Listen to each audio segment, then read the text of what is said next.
everybody, and welcome to the Bat Friends Podcast, episode number 83. We're two friends rediscover an animated classic. I'm one of your hosts, Chris, alongside the world champion, Joe. What's up, Joe?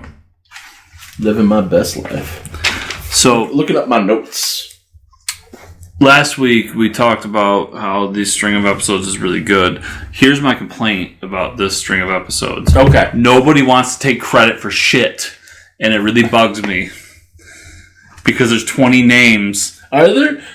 Every episode. Story, teleplay, directed. Writer, story, teleplay, director. Somebody just take credit. Well, I wonder, too, if, I'm going to do this for myself, because it doesn't matter. Okay. So, I would imagine at this point, it's when Denny might be starting to be getting some comic work from DC. Maybe. Or something. Or I forget if Tiny Toons was still running, but that's where this all came out of anyway. So he might have been doing more work on Tiny Toons or something. So it might just be like, hey, Paul, what should we do? How about you have an asshole security guard? Alright, cool. So then he throws the story. And then the people have to work on the teleplay to get it going. I don't know. It's weird. It's also 90s TV, and it's not the Wild West, but it's definitely still wild. And it's like Midwest. There's at least the mild Midwest. There's at least 2 moments in this episode that I can't wait to pop up. Oh, just so I can be in the room with you when they happen. Yes, it might be too, but the mild Midwest made me think of an old joke, which is now what I want to do with the Envoy, is medium pimpin'. Okay. Because years ago, Doozer and I both, there was a kid I went to school with that I remember that I was wrestled with, and a guy he knew, both white, who decided they were going to be rappers and started shooting rap videos in Wayne County, so they'd have a bond. Oh yeah, dude, no, it's fuck. If I could remember what it was, I would show it to you. So it was at the time where Big Pimpin' wasn't the thought of rap at that time. We'd moved past it a little bit. But, dudes and I were still young enough that, Big Pimpin', spinning, whatever. So, they're doing these things, and, they're, driving a Toyota Corolla or a Camry or something. And so then, me and dudes are getting stuck in, we should shoot our own rap video. We should do medium pimpin'. And it should just be us constantly being yo, I got a ranch, it's alright. And so, I took a picture of the Envoy, and I haven't posted yet because I'm COVID in the world. But it's going to be medium pimpin'. It's got 4-wheel. It's alright, I got space. But, I hit my head because it's not that tall.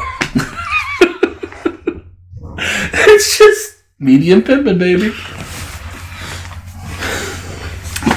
So this episode is titled Lockup, sorry. Locked up. I'm locked. Okay, Akon, go on. Story by Paul Dini, teleplay by Marty Eisenberg and Robert Skurt. And directed by Dan Ribba. Ribba. It is in my notes. So, we begin with Scarecrow. The design for this guy after the fact is the most 90s thing in this show. Oh, I love Lockup. But here's the thing. I love that he's wearing his outfit. He's I wasn't going to go back to crime. But here's the other thing I just thought of. Batmobile's parked out by the gate, right? Mm-hmm. Batman and Robin are there. There's only 2 seats in the Batmobile. Where's Scarecrow ride? Trunk. There ain't no trunk in the Batmobile. And then strap him to the top. I like to think he rode on Robin's lap. Oh. Yeah, it's great. Actually, one of the moments I wrote down, I think, is the moment that you're talking about. Nope. We're going to get there. No peeking. It's very obvious what the moment is. Maybe, I don't know. It's a 10 on the creepometer. I bet he jerks off on the phone when he's talking to women. It's a Zoom call. I was going back for Louis. Oh. Bruce has a black suit! That's what I wrote. Bruce has a black suit! That woman in the last episode gone to buy a new suit. But she wanted to write Robin Blue. This guy's a fucking psycho. Yeah, he is. I always liked this episode. This episode it definitely had an impact on me, which is why ACAB.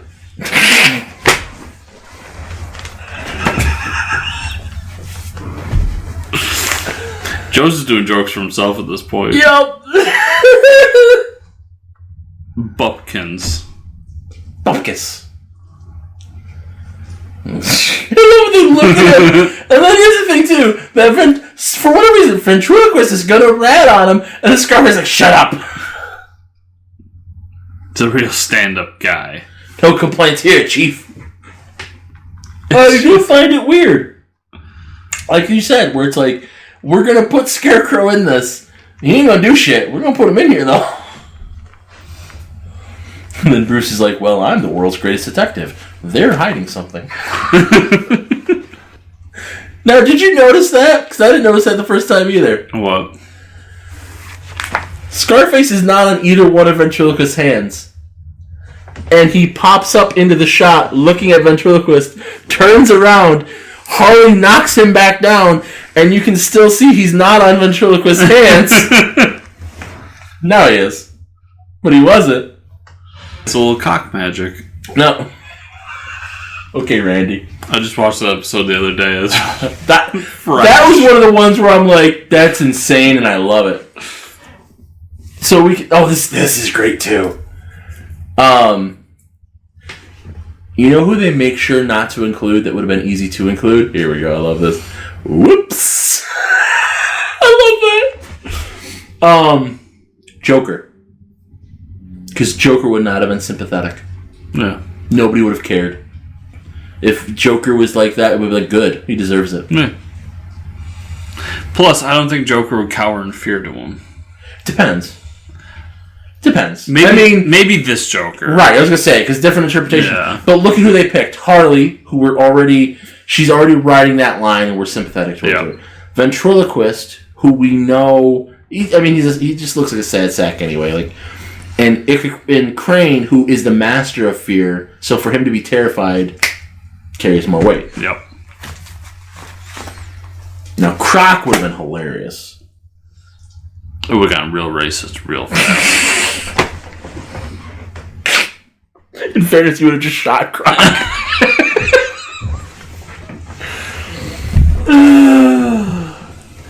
The city's an open wound, begging to be stitched. That's a fucked up thing to say. It's this up here. Yes! It's coming. Yep. He says it. The liberal media! Liberal media!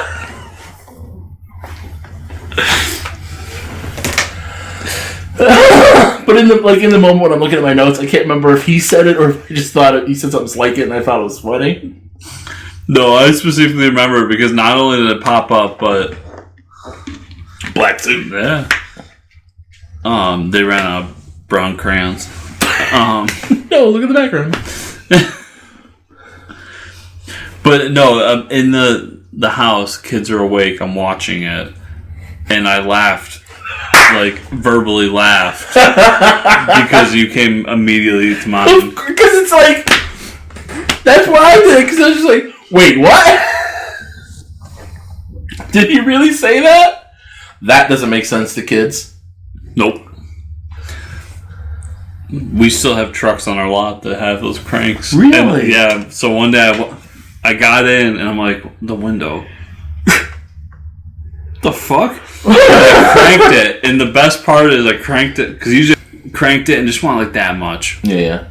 And then the little button popped off of it, and I'm just sitting there with it in my hand, like, the fuck?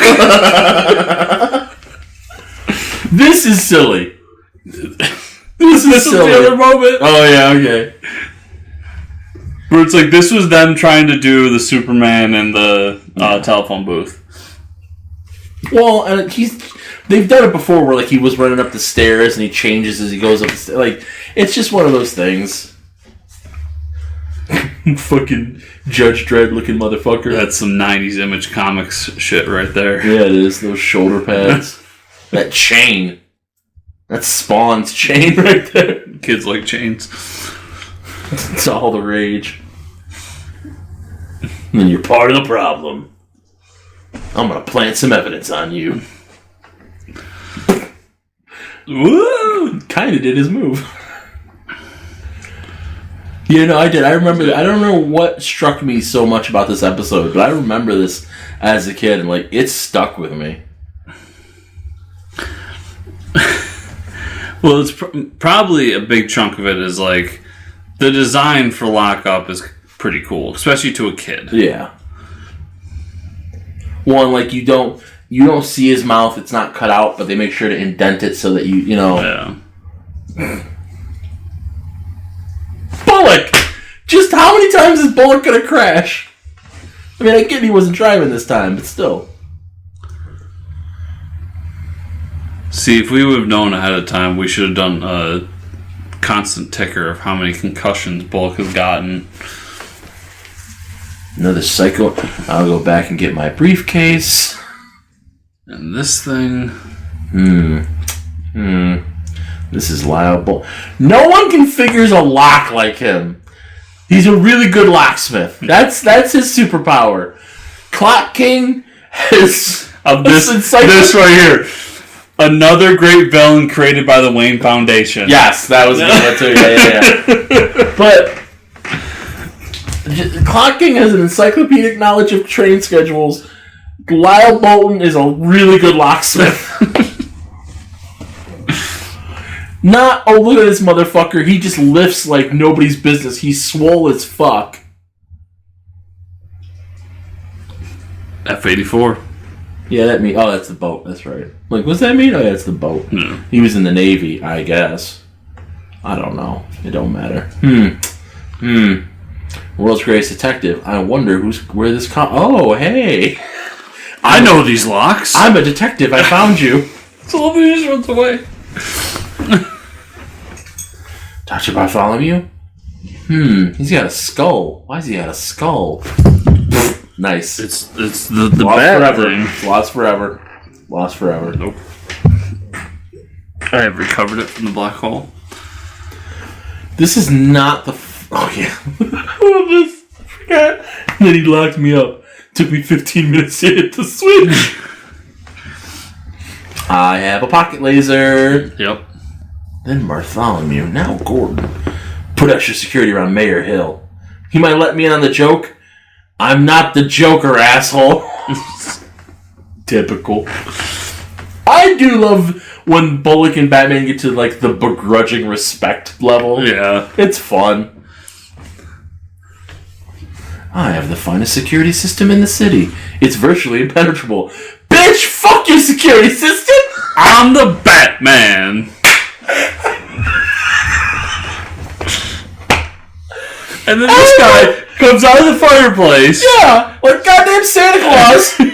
It's like, there. The Batman's just waving his hand around. Oh, I just love how, like, that's not the first time it's been like, I have an impenetrable security system. Bitch, if I got in, anybody can get in. I'm bad at this. And he put a boot on the Batmobile. Dude, Robin's got the jokes in this episode. He does. Fucking Hill's in his pajamas. I don't think I even thought about that before. Oh, Mr. Swirly over here. There you go, Gordon. Enjoy your cellmate. I like hitting the bars. That's why I became a warden. I think that was part of it, too. Like, look at the detail on that face. Just I'm gonna electrocute you. Hope you don't have a heart condition or pacemaker. Hill's wearing slippers.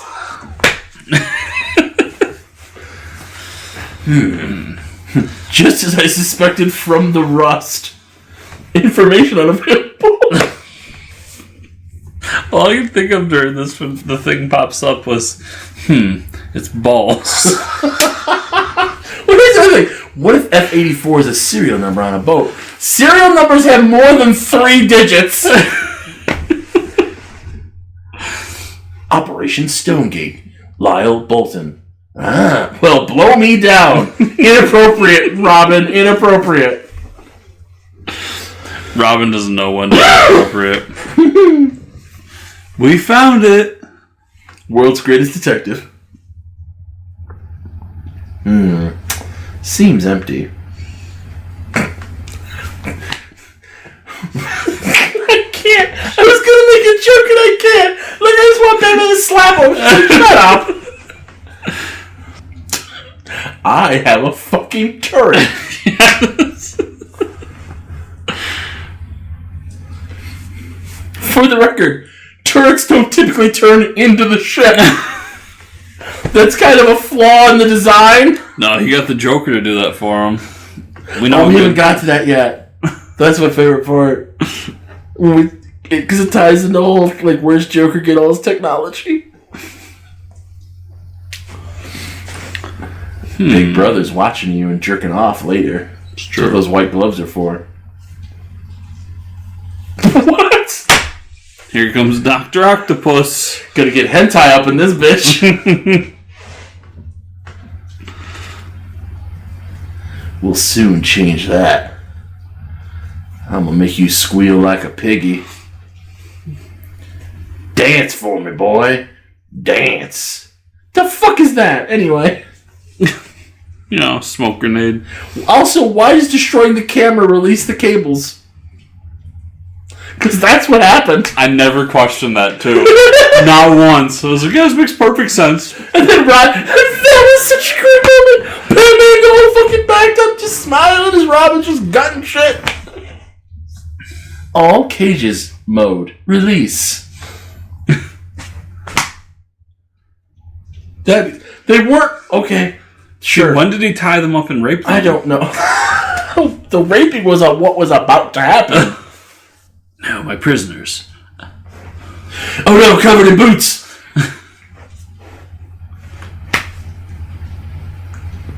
Because that's how boats work. It is. One lever, that's the throttle. Away it goes. I was in the Navy. I know about it. I'm liable. Oh. We kid because we love. And this is when they try to do the Titanic. Oh, bye. Have fun storming the castle. That makes me laugh. I don't know why. Probably because Batman does it on purpose, and that's funny. Like, yeah, life rafts are totally trampolines. That's how that works. It's true. And then this, like... Just crawling through the corridor. We gotta save the prisoners. Like, he already gutted the security system. Why wouldn't he just walk down the hall? That's the thing. Like, you seem to be handcuffed to the wall. I probably should have released those. I'm the Ghost Rider! Like, it's also one of those things where this is not the first episode, and it will not be the last, where there's just basically a really big fan of Batman that decides they're friends, and then Batman's like, you're crazy. Gleason, hold your breath. I'm gonna put my dick in your mouth. Wait, what? Robin needs to stay away from water. When they were doing that, I'm like, this is just like Bane all over again. He's gonna start wrestling Summer. Also, I don't think those 4 are gonna fit in the bat boat. Oh, they'll find a room. Made our own order. I was born to fight your brand of order.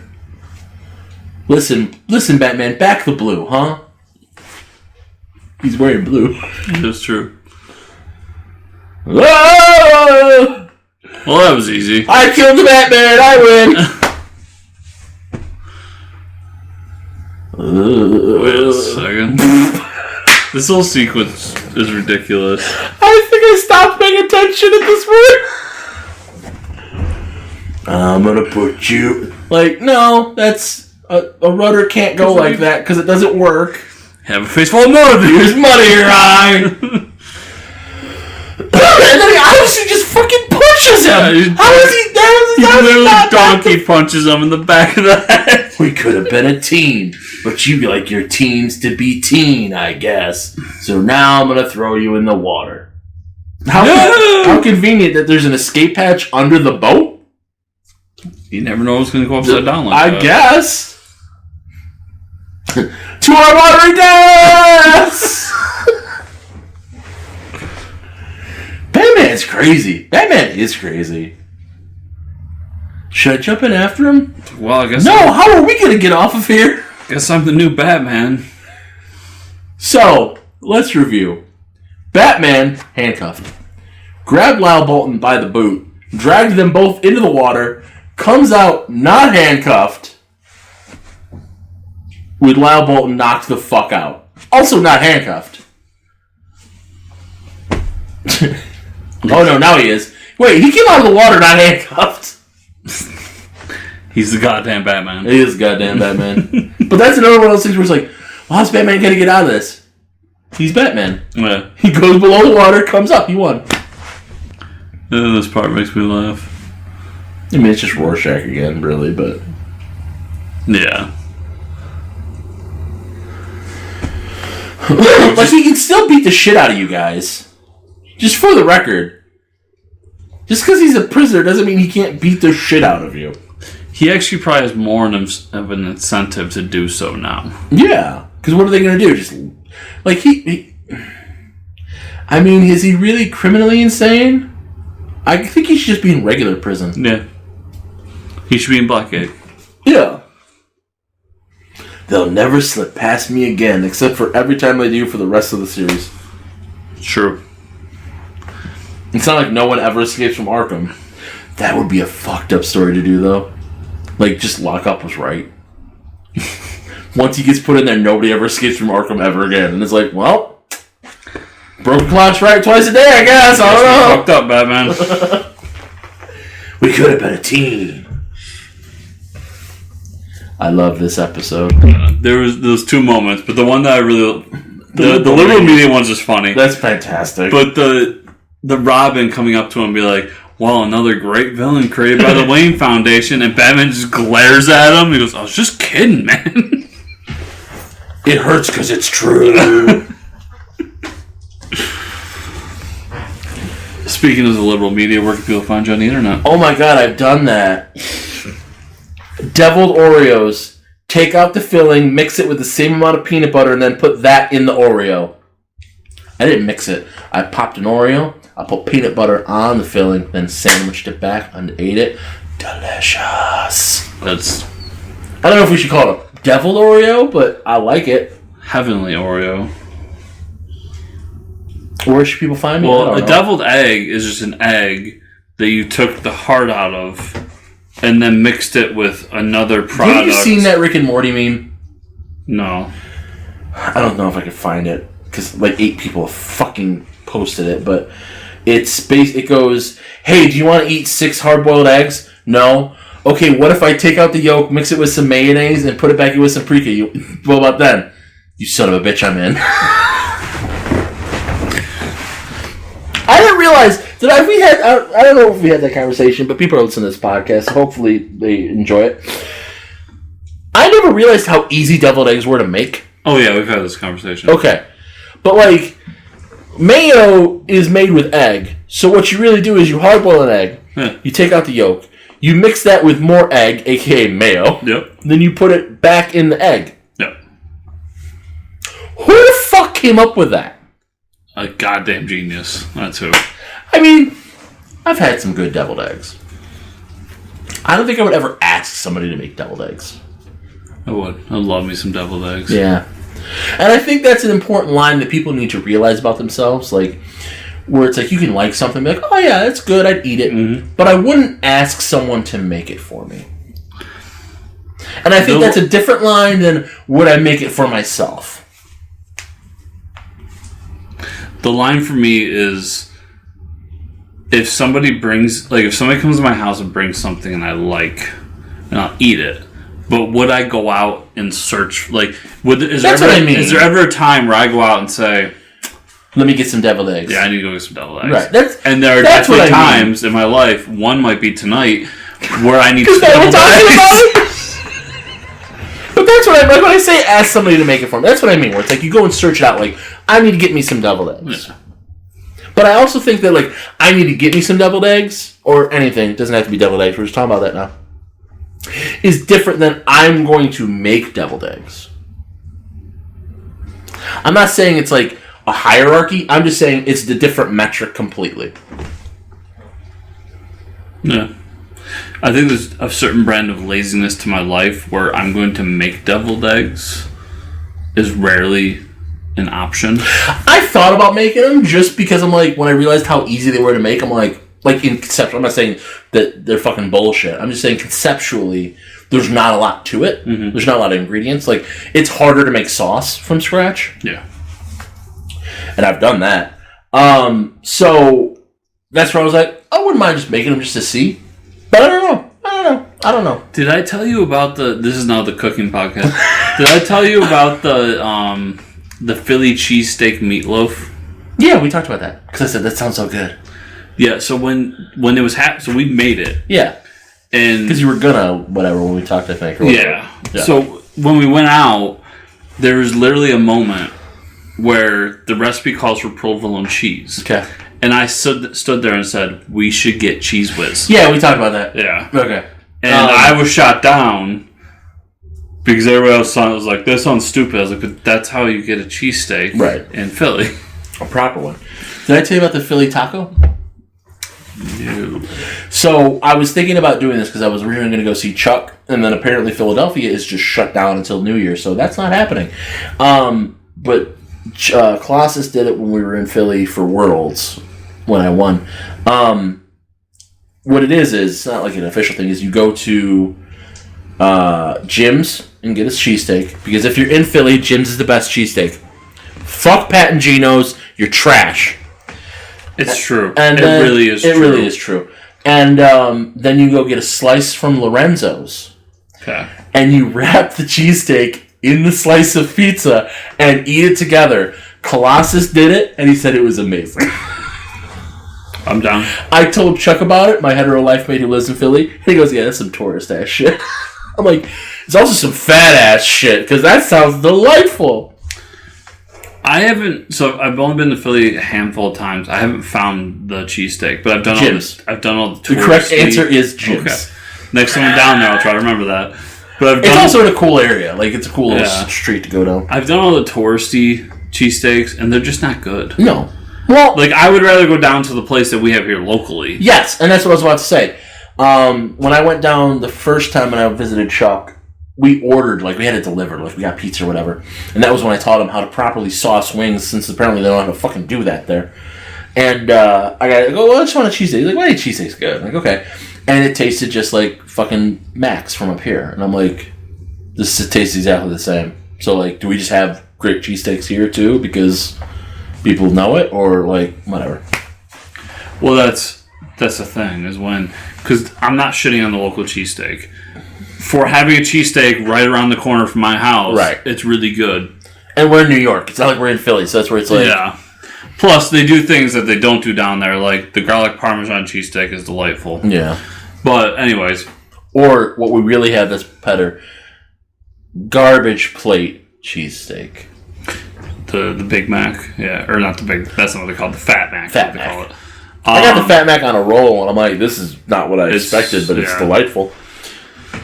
But you're 100% correct, because I was in a conversation with the owner and one of the managers. Yeah. And the manager said, like, he's going down to Philly for a few days. And he goes, well, make sure you go to Gino's, Pat's, and get some ideas. And I'm just sitting there going, like... Just go to Jim's. I'm like, okay, so yeah, they are going to the tourist... Because the guy who created it's from here. Well, and like, he went to the college right down the one in Canandaigua used to always say, though, that they literally use Amoroso rolls from Philly. Like, Amoroso rolls are based in Philly, so that's where it's like, half of it is the bread. Yeah. I mean, that's just whatever. Okay, so, for more recipes, go to joepank.com. JOEPANC.com. That was the transition I was originally going to make, because I thought it was funny. You can also follow me on Twitter at Cthulhu Holmes or Joe Pank. None of you have yet, because I get notifications when people follow me. Scoops follow me. Bat Friends don't. What the fuck's up with that? No one listens to this show. Apparently. I just do it for my own pleasure. I don't want to know about your pleasure. I masturbate while I edit it. You can also follow me on Instagram at JoePank36. Oh, Joe's so funny.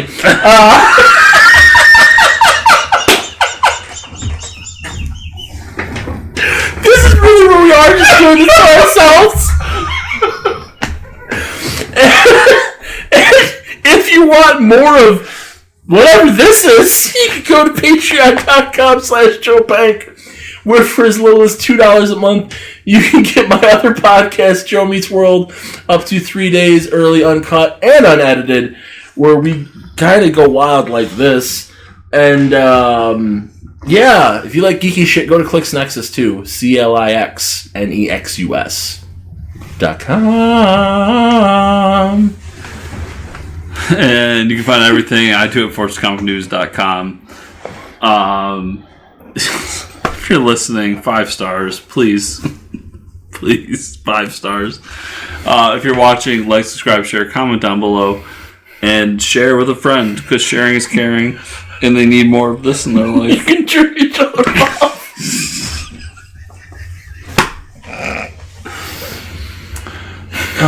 Until next week, thanks for listening, everybody. Oh yeah, that's my voice.